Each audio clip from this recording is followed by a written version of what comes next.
And we will do that right now.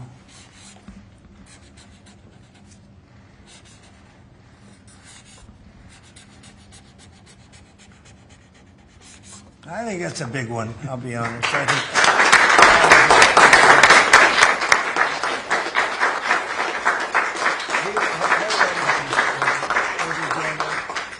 that's a big one. It's a big one, Mr. President.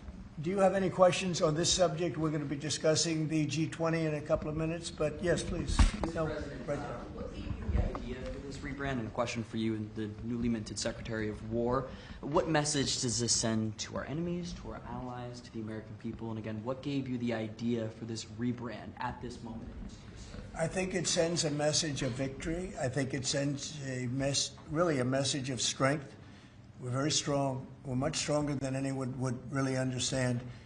And again, you know, having the great equipment, we have just so much better. You look at all of the, just any of it, submarines as an example. We're 20 years ahead of anyone else. Nobody even compares. And I let a lot of this happen in my first term. You know, we totally rebuilt our military. And then, of course, you had that catastrophe in Afghanistan where they gave up a lot of the equipment, but a relatively small amount, but a lot.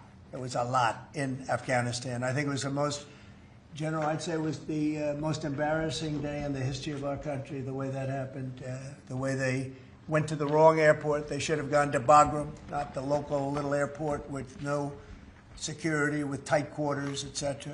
You know what happened. I think it was the most embarrassing moment in the history of our country, frankly. That was under the Biden administration. That was terrible.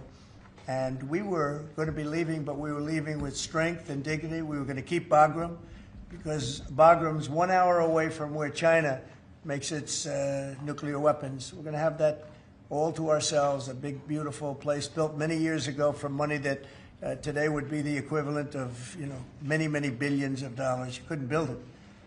The longest runways, the most powerful runways in terms of load capacity. And we just walked away from it.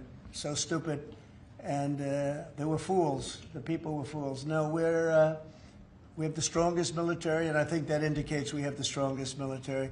And, you know, we had it, and we won World War I, we won World War II, we won everything before, and as I said, we won everything in between.